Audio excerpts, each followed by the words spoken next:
Salam kasih dan damai bagimu saudara-saudaraku di dalam Kristus Yesus. Tuhan memberimu hikmat dan berkat untuk memahami firman Tuhan lebih baik dan bertumbuh di dalam iman kepada Tuhan Yesus Kristus. Marilah kita mendengar firman Tuhan yang diangkat dari Kisah Para Rasul pasal 9 ayatnya yang ke-36 hingga ayat 43. Demikian dikatakan. Di Yope ada seorang murid perempuan bernama Tabita. Dalam bahasa Yunani, Dorcas. Perempuan itu banyak sekali berbuat baik dan memberi sedekah. Tetapi pada waktu itu ia sakit, lalu meninggal. Dan setelah dimandikan, mayatnya dibaringkan di ruang atas. Lida dekat dengan Yope. Ketika murid-murid mendengar bahwa Petrus ada di Lida, mereka menyuruh 2 orang kepadanya dengan permintaan, "Segeralah datang ke tempat kami." Maka berkemaslah Petrus dan berangkat bersama-sama dengan mereka. Setelah sampai di sana, ia dibawa ke ruang atas, dan semua janda datang berdiri dekatnya, dan sambil menangis mereka menunjukkan kepadanya semua baju dan pakaian yang dibuat Dorcas waktu ia masih hidup. Tetapi Petrus menyuruh mereka semua keluar. Lalu ia berlutut dan berdoa. Kemudian ia berpaling ke mayat itu dan berkata, "Tabita, bangkitlah." Lalu Tabita membuka matanya, dan ketika melihat Petrus, ia bangun lalu duduk. Petrus memegang tangannya dan membantu dia berdiri. Kemudian ia memanggil orang-orang kudus beserta janda-janda, lalu menunjukkan kepada mereka bahwa perempuan itu hidup. Peristiwa itu tersiar di seluruh Yope, dan banyak orang menjadi percaya kepada Tuhan. Kemudian daripada itu Petrus tinggal beberapa hari di Yope, di rumah seorang yang bernama Simon, seorang penyamak kulit. Demikian pembacaan firman Tuhan. Saudaraku yang dikasihi Tuhan Yesus Kristus, hari ini kita mendengar pengalaman luar biasa dalam hidup jemaat mula-mula dalam pelayanan Petrus. Sudah menjadi kebiasaan bagi para rasul dahulu berkeliling dari kota ke kota, dari desa ke desa untuk memberitakan firman Allah. Dan kali ini cerita yang kita dengar tadi terjadi di kota Yope.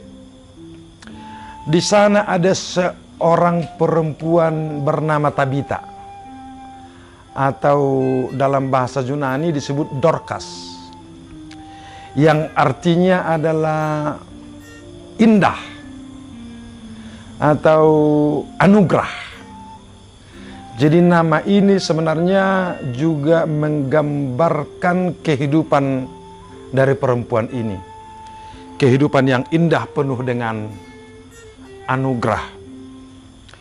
Dia seorang yang sangat peduli dengan kaum miskin, terutama para janda-janda miskin. Dia membantu mereka dan membuat baju untuk para janda-janda miskin ini. Sungguh, kepedulian dia terhadap para janda miskin ini telah dirasakan di seluruh kota. Dia sangat dikasihi oleh banyak orang karena tingkat kepeduliannya yang begitu tinggi, memperhatikan kehidupan kaum miskin sebagai bagian dari penghayatan imannya kepada Tuhan.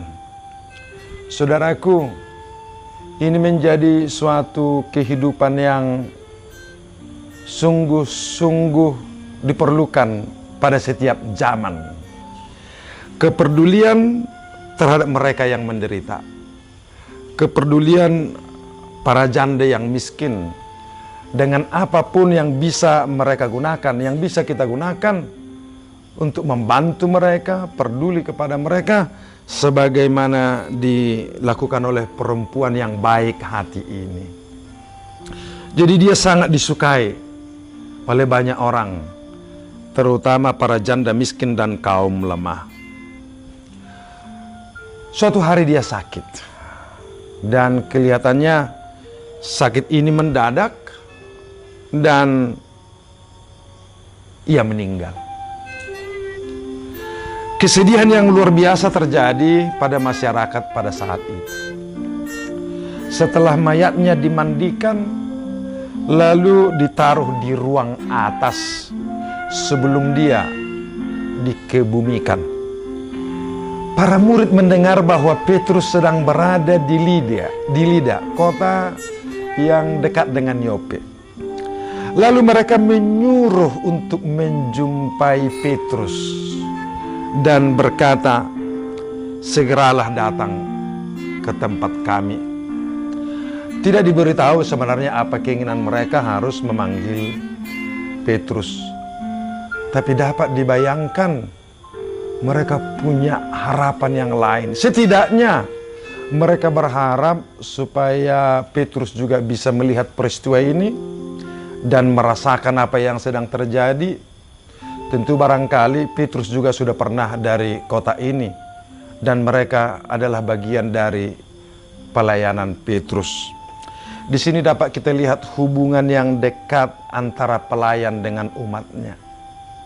Hubungan Petrus dengan orang-orang yang di Yope.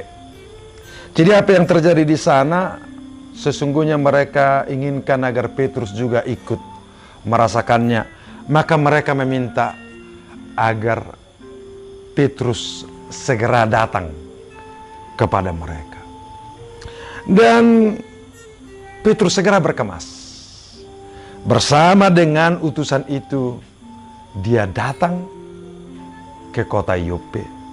Di sana dia sudah melihat para janda sedang berdiri dan menangis. Menangis dengan sedih karena orang yang mereka kasihi telah meninggal. Orang yang peduli dengan mereka telah meninggal. Lalu mereka memperlihatkan baju yang diberikan oleh Dorcas atau Tabita sebagai bagian dari kepedulian Tabita ini kepada mereka. Mereka menangis dalam kesedihan dan mereka mengingatkan bahwa Dorcas ini adalah orang yang peduli dengan mereka. Lalu Petrus meminta mereka keluar. Tidak banyak percakapan yang diperdengarkan di dalam teks ini, saudara-saudara. Tapi peristiwanya diceritakan. Mereka diminta keluar dari ruangan itu di mana Tabita mayatnya sedang diletakkan. Lalu Petrus berlutut dan berdoa kepada Tuhan.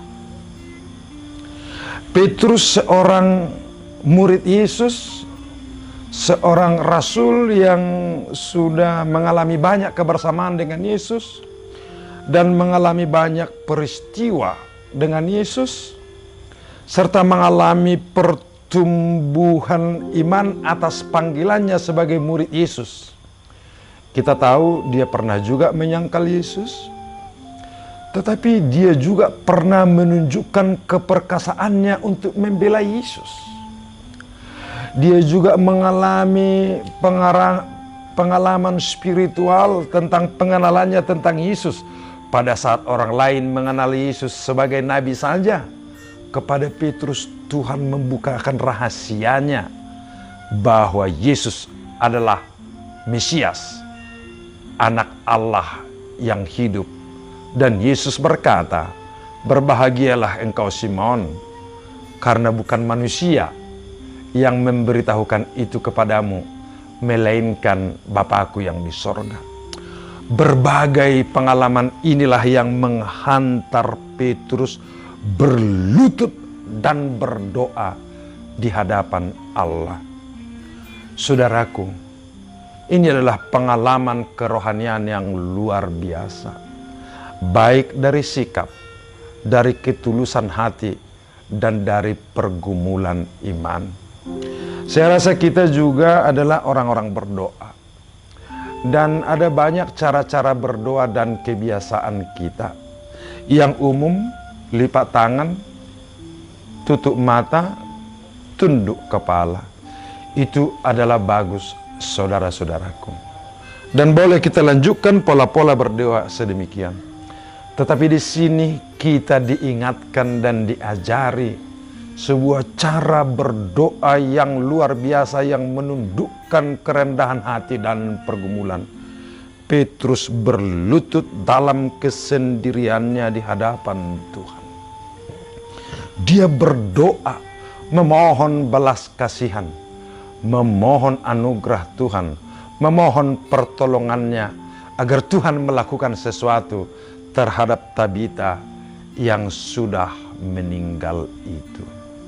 Dan setelah dia berdoa, dia berpaling ke mayat itu dan berkata, "Tabita, bangkitlah." Tuhan Yesus telah berada di dalam diri Petrus. Dia punya keyakinan kuasa Allah akan membangkitkan, kuasa Yesus akan menyelamatkan. Maka dengan keyakinan yang penuh, berdasarkan pengalaman dan kepercayaannya, dia berkata, "Tabita, bangkitlah." Lalu Tabita membuka matanya, dan ketika melihat Petrus, ia bangun lalu duduk. Sesuatu mujizat besar terjadi. Allah melakukannya. Allah membangkitkan Tabita dari kematiannya. Dia dihidupkan kembali oleh kuasanya. Dan Petrus, hambanya itu, menjadi alat Tuhan untuk menunjukkan dan mewujudkan kekuasaan Allah yang besar itu. Lalu Tabita bangun, saudaraku. Kemudian Petrus membangkitkannya, mengajaknya berdiri, dan membawanya kepada orang-orang kudus beserta para janda, lalu menunjukkan kepada mereka bahwa Tabita telah hidup. Dan sebagai akibatnya, saudara-saudara, makin banyak orang yang percaya kepada Tuhan. Saudaraku, ini adalah pengalaman yang luar biasa yang terjadi dalam pelayanan Petrus di kota Yope. Pengalaman yang luar biasa atas seorang perempuan yang peduli dengan sesamanya, yang mengabdikan dirinya untuk membantu orang-orang yang menderita, para janda miskin itu.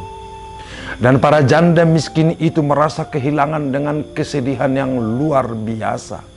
Mereka menangis di hadapan Petrus sampai menunjukkan baju yang diberikan oleh Tabita kepada mereka sepanjang hidupnya.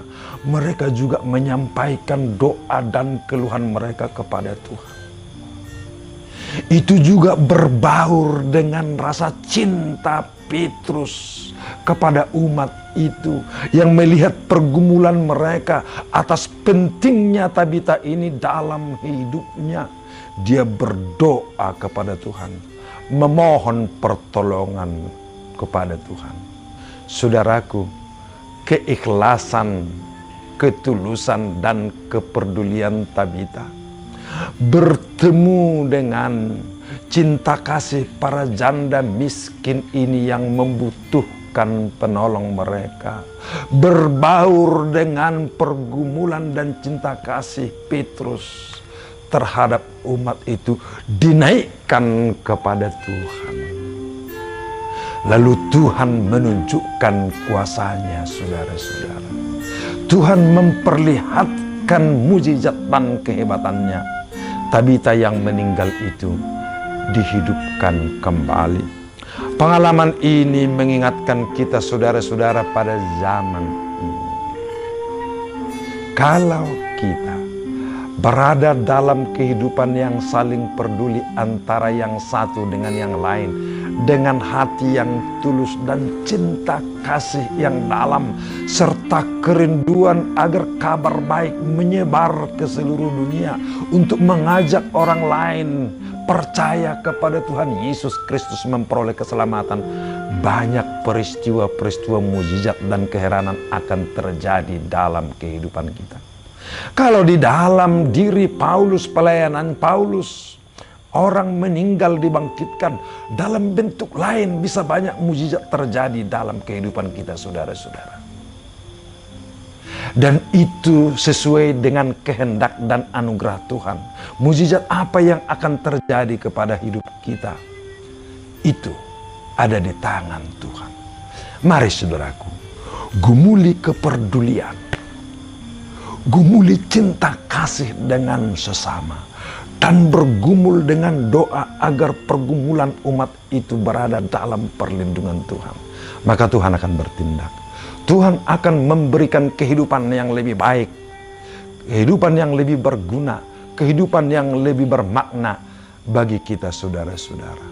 Saudara dan saya, Tuhan berkenan mengalami berbagai peristiwa-peristiwa besar untuk memperkenalkan kemuliaan Tuhan, memperkenalkan kuasa-Nya, agar semakin banyak orang datang untuk memuji dan memuliakan nama-Nya. Bagi Dialah kemuliaan, kuasa, puji-pujian sekarang sampai selama-lamanya. Amin.